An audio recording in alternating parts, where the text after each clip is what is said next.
touchdown. It's through 50. He's got the speed. Touchdown.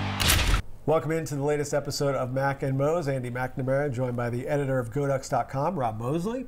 A little bit late on our recap of the Civil War, but the video staff currently kind of reconfiguring their area where we typically shoot Mac and Mose. So this is much more comfortable. It is. It is. We're in the Quack Cave right now, and we don't have our pimp cups and Courvoisier, but actually we do. They're just behind the chairs, and we are wearing school colors for you since the chances of wearing school colors in the Alamo Bowl are probably pretty slim. Ducks will wear light-colored uniforms when they take on TCU on January 2nd, so who knows what that could possibly indicate. Exactly. Before we get to that, though, let's talk about the Civil War. This was a 52-42 win for the Oregon Ducks. It was extremely lopsided at halftime, 31-7. The Ducks ran off 31 unanswered points after Oregon State opened with a fairly impressive touchdown drive, and it appeared that the blowout was on. This to me was never a game, even when Oregon State returned the punt in the second half and got close. I still never felt like it was going to get away from Oregon, but I think in the end, when you look at those points, it may have actually ended up holding Oregon back a spot or two in the final polls because it wasn't supposed to be this close.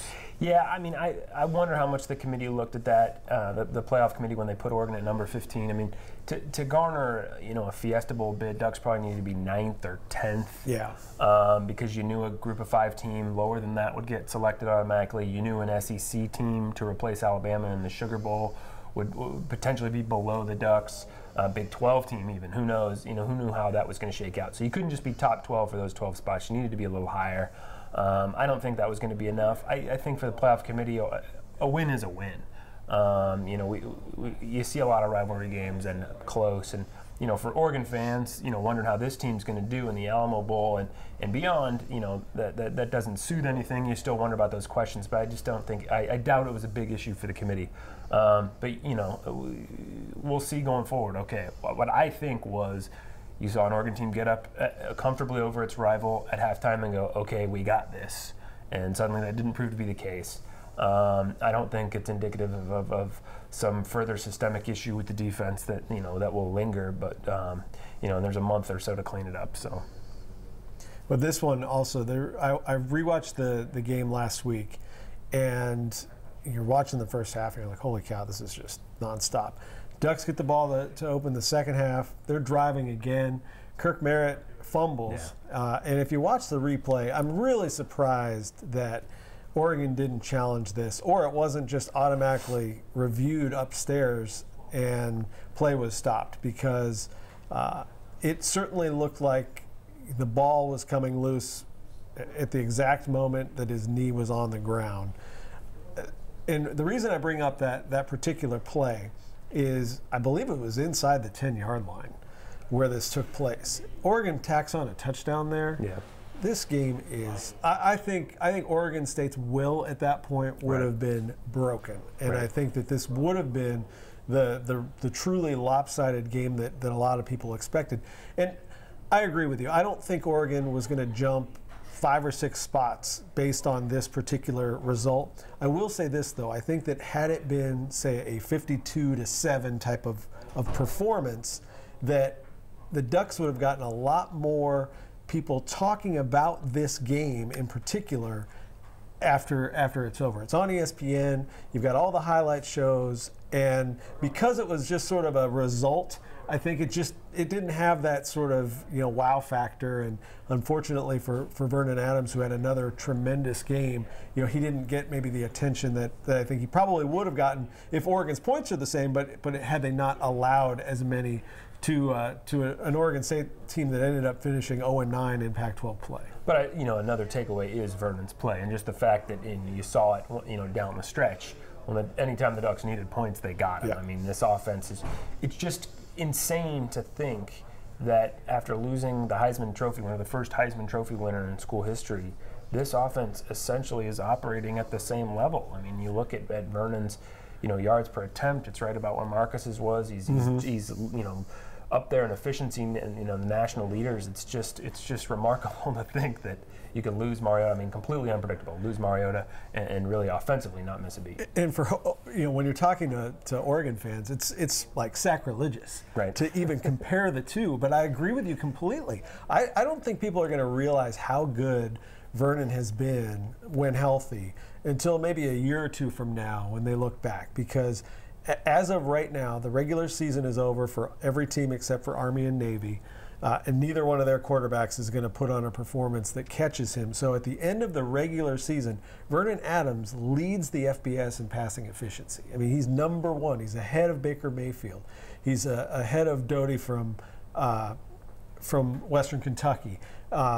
He's ahead of some pretty big name quarterbacks, guys that are in the Heisman conversation. Deshaun Watson, who's probably going to be invited to New York. His efficiency numbers and his touchdown to interception ratio. Now he's a tremendous player. I'm not saying that he isn't, but just as a for the pure quarterback stats, Vernon's are better, and it really is to be able to lose a Mariota, the greatest player in Oregon football history, and replace him with a guy who's essentially hasn't missed a beat. Yeah. It's crazy. Yeah, and it speaks to the athletes around him, the skill position players around him. What having a guy like Braylon Addison back. If Marcus didn't play with him last year, so getting Braylon back, certainly helped ease that. And Royce just with another year under his belt, but. This guy's fun to watch, and the Arizona State game, and the fourth quarter, and then the overtime there. Just on and on and on. It's only been 1 year, but it's really been fun to watch him.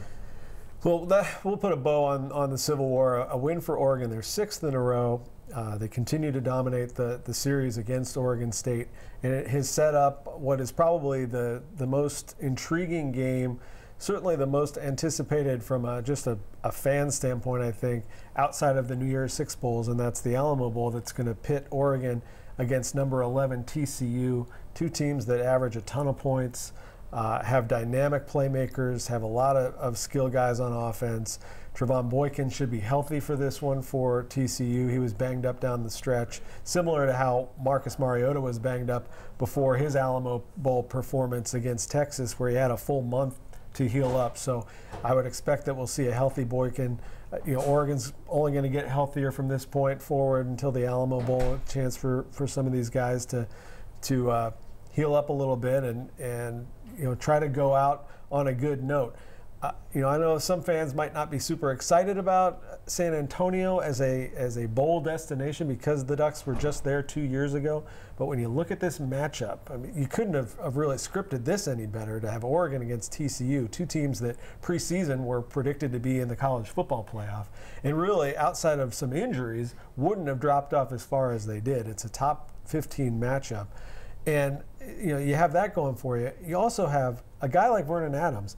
This is his Super Bowl. This is probably the most significant game he will play in as a college football player, and and just seeing his energy around the team and how he sort of brings everybody up, not only in games but in practice, he's going to be able to rally the troops. And I think if there's some guys on offense that we're going to San Antonio again, he's not going to let them be down on this, and I expect that he's going to be very amped up for this game. Yeah, by the same token, if you're a fan going, a third straight year making a trip to Texas, and I spent a ton of money making 2 bowl trips in 1 year last year, totally understandable. Maybe try to recoup some of that by sitting this one out. But for people who can get down there, for people who watch on TV, it's really going to be fun, and it is going to be fun to watch Vernon one more time. He's the engine that makes this car go. And I look too at guys like DeForest Buckner, Tyler Johnstone. This is their last chance to strap it on in college. Maybe a guy like Rodney Hardrick, who is a leader for this team, and maybe this is the last game he ever plays potentially. There's going to be some seniors in that boat, so they're going to be ready to go, ready to play. It won't get for pure entertainment value. It won't get better than this matchup. 2 top 10 offenses, big play offenses. Boykin and Adams, who can make things happen, keep plays alive with their feet, throw the ball down the field. TCU's reputation has been defensively. They're kind of a middle-of-the-pack defense. Oregon obviously has had its issues most of the season, sort of trended in the positive direction in the second half until the second half against Oregon State. So again, we'll just kind of hope that was a blip, a setback when you get too comfortable at halftime, and they can clean some things up there. But a lot of reasons to look forward to this matchup. Yeah, it's unique in that it's not a New Year's Six Bowl, or in the previous configuration what was called a BCS Bowl. Right. And Oregon really hasn't played in that many of these non-BCS type bowl games, but really, when you do look back, the Sun Bowl in 2007, for instance, Jonathan Stewart rushes for over 250 yards in his final game. I mean, clearly a very important game for him. The Holiday Bowl, Jarris Byrd had a great game. Patrick Chung that day, LeGarrette Blount. Even in the last Alamo Bowl, Avery Patterson, in his last chance to put it on for Oregon, had an amazing game with a pick six. So I'm excited. I definitely am excited for the seniors to watch them go out there one more time. And I think when you look across the field and you see an opponent like that, I mean, it's a great opportunity to sort of finish off your college playing career in a game that's going to not only in the stadium, relatively small, 65,000 in the Alamo Dome, but the national audience for this one I think is going to be huge. And we talked a little bit going into the Stanford game. It's always nice to have a chip on your shoulder, have a little bit of the underdog mentality. We're going to Texas to play a Texas team. A lot of Longhorn fans, obviously a couple years ago. TCU not quite with the tradition that Texas has, or as far-reaching a fan base as Texas had in the state, but you figure it'll be a partisan crowd, so kind of an us against the world mentality that the Ducks can take on. And college guys love that. College guys love being in that situation where, hey, people doubt you, people aren't giving you as much of a chance. Guys respond to that. Competitive people respond to that. So Royce Freeman will respond to that. Charles Nelson will respond to that. Vernon will respond to that. So, there's still plenty of time here for the Ducks to kind of get through finals this week, kind of get revved back up a little bit at the end of this week, and then really maybe in the next week or so, 10 days, really start honing in on their TCU prep as the game gets closer. This is a team that played very well away from home this year. They went unbeaten in Pac-12 play. The only setback was a 3-point loss at Michigan State, who's in the college football playoff. So I agree with you.